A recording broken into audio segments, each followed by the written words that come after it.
and thank you for all of the presenters this evening. I am particularly grateful to have represented these presenters tonight, and I'm very, very pleased to reintroduce Chris, our hostess for the evening, and it's a very, very glorious hostess. Thank you very, very much.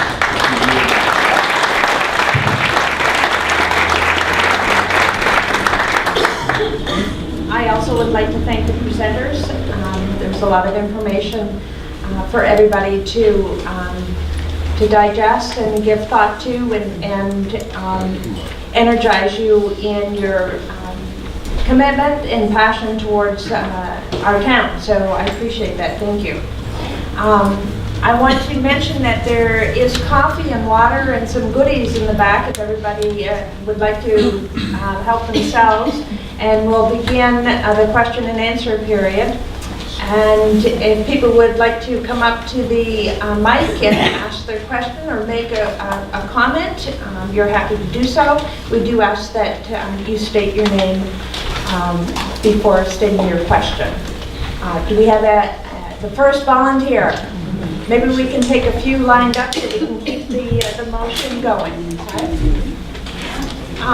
We're going to try to limit questions and answers, because I'm sure there's a lot of you out there that have comments. You'll have a minute and a half to state your question or comment so that everybody has a chance. So I appreciate that. Thank you. Yeah. And please watch your step over here for that wide. Okay? Do you get it on? Yes. Good evening. My name is Vince Marola, and I'm from Wolfboro. I have a general question. Aside from Representative Cormier and School Board Member Carlos Martinez, are there any other either elected officials or members of various boards of Alton or any other town? I know that I emailed all of my boards in Wolfboro, and I'm wondering if any of them showed up. Do we have any? Could you stand up and state your name and the town you're from and what your position is? Ray Howard, Alton, planning board. Made a think for a minute now, involving coverage. Roger Snapple, I'm also on the planning board. My name is Tom Hoops, I'm also on the planning board. Oh, thank you, and I think it's great that that you showed interest in the show and came to this meeting. It seems very odd to me that we were told last week by Mr. McWilliams and Mr. Whitman that they were interested in public output. I don't see them. Where are they? They're at a meeting tonight. Okay. Oh, that's good to know. All right, thank you. My name is Bob Daniels. Thank you for coming.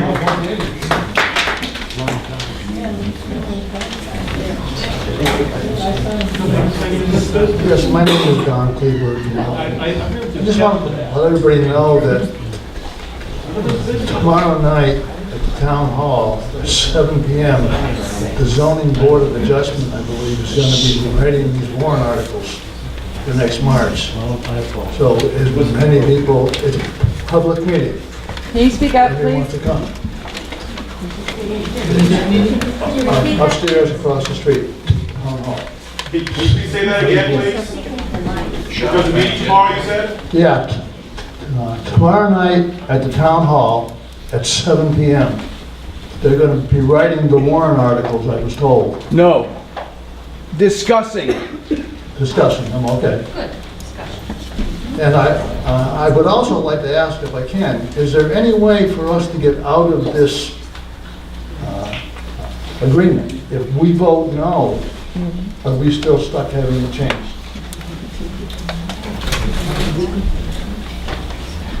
You're asking to get out of the grant agreement? Yes.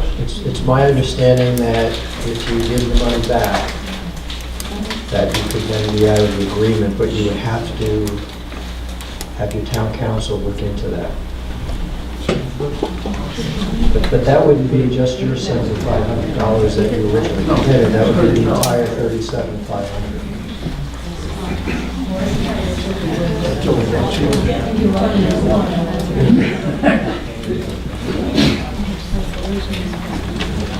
my name's Robert Tiffany. A lot of people call me Bob. My wife has other names, but this is mixed company.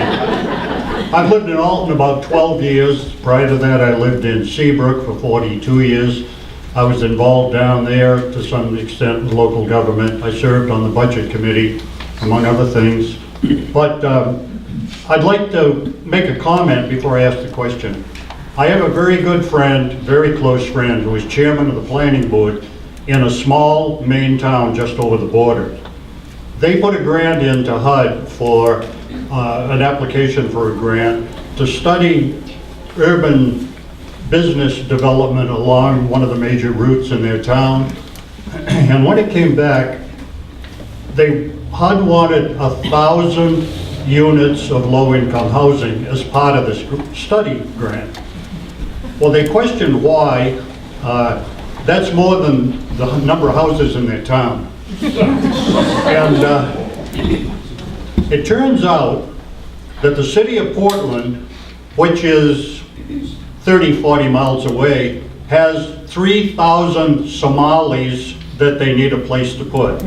Now, this town has no sewage, no water, can't handle 1,000 houses, although they have plenty of room to build them. So they said, no thank you, keep your grant, keep the money. That was a good move. Now my question is to all of you, and I have never gotten an answer, so it's kind of a homework assignment. I'm going to ask all of you people, can you please find out who is pushing this and why? Thank you.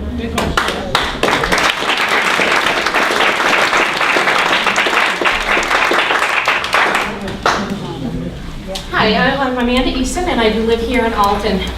Quick question, point of clarification. I currently live in what I would define also as an affordable home on my 2 acres. And I'm curious, this is a home that is zoned rural. What, excuse me, how could the potential restructuring of zoning, how could that change my land use rights and that of other people who live in areas currently zoned rural? What are we looking at? Based on me being at the meeting last week, it had to do with your 2 acres and you have your home on it. That's what the town was, wanted, and the town zoning board had agreed to, and you've been able to have that. Now, what they're saying is, though, maybe when they look at a new piece, is to maybe zone it at 1 acre. The property that you have would support maybe 2 houses. And that what they're saying is, my understanding, maybe I'm wrong, but my understanding is that they want to implement that type of wording in case some builder wants to do that. And use the fact that you don't have workforce housing, so I am coming and forcing you to do it. Well, it's never happened yet since they passed that law. But that was my understanding. You follow what I'm saying? You did that, you got a beautiful home, 2 acres, that's yours. Well, what they're saying is, well, maybe if housing market goes up, your house might become more than a workforce house. And they're saying that if a builder saw that, my understanding was last week, that somebody could come in and some builder and say, oh, we're going to force you to do that. Well, we'd have to go to court. There's some special courts that allow it to go fast, but some judge hopefully will say, wow, Alton has enough of that already. You don't get to have that, sir. But nobody ever said that. They just said, oh, we want to make sure no developer can come in and ask.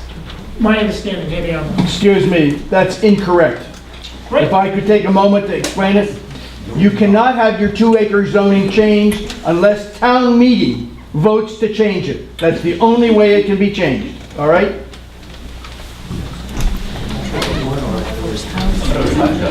We have another question or comment? Yes, thank you, sir. I'm Ernest LaHague. I live at 9 Peggy's Cove Road in Alton during the summer. The town voted for it. I just wanted to quote something from Mr. Abraham Lincoln. He said, "You cannot further the brotherhood of man by inciting class hatred. Also, you cannot help men permanently by doing for them what they could and should do for themselves. Smart man. The other thing I wanted to say was that I've not been involved with this housing issue, but I have seen two areas. One was in New Haven, Connecticut, when I lived in Connecticut. They started by building 4 levels of beautiful apartment houses. Within 10 years, they were in such bad condition that they had to tear them down. And the reason for that was because it was under management that wasn't the actual city management. And it was gone. If you look today, I have 30 seconds, I noticed. So if you look today in the Wall Street Journal, you will read an article about public housing in Chicago. It will really illuminate your mind. Thank you.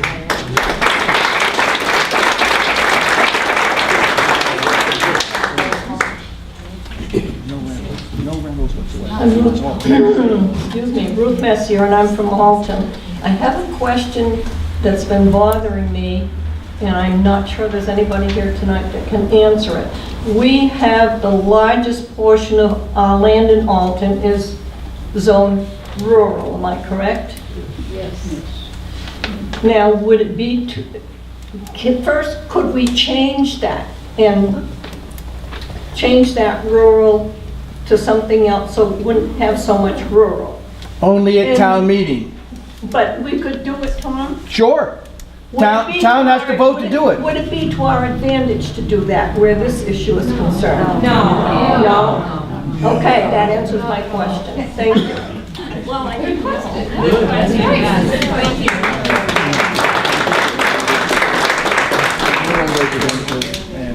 Hi, my name is Joanne Koski. I'm from Middleton, New Hampshire. It's down the road a piece. I never intended to get involved in politics. And then a very nice lady who worked in the town hall, when we moved into Middleton, I had commented to her that there was no one writing the articles for the Rochester Times anymore for the town of Middleton. She said, well, when would you like to start? So for about the past 2 years, I've been writing for the town of Middleton, the Rochester Times column. And I would like to say that I have been to a lot of meetings, and I try to inform the town of Middleton as to what is going on as far as social, town news, school news, just general news. It's difficult. It is difficult because I have to go to the meetings to get the information. A lot of the information doesn't come to me without my going out and getting it. So do yourselves a favor by attending the town meetings, find out what's going on, and if there's anything you can do to inform those who can't find or make the time to get to the meetings, by all means do so. And I would like to thank Representative Cormier for educating me a great deal. Yes. And I intend to make a lot of her articles available to our town selectmen. And I'd also like to recommend that you go to the internet, weirs.com, and you can look at all of her previous articles.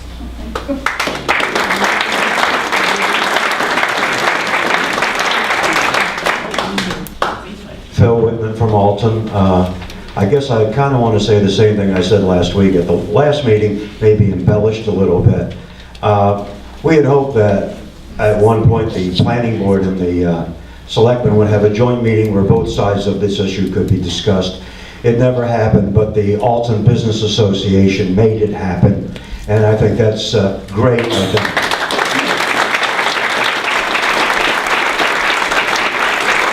They're supposed to promote business, they do that, but they did this as a public service. They didn't have to do that. It's like not in generally the sort of thing that they would do, but they were willing to do it. And as I look around the room, I'm quite happy to see that a number of the members of our planning board are here tonight. They said they would come if something like this happened, and they did. And I think there's a selectman or two out there. So I'd like to thank them for honoring what they said.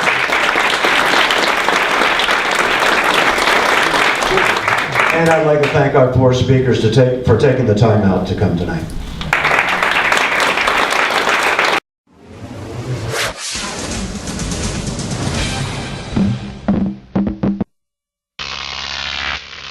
Croc TV.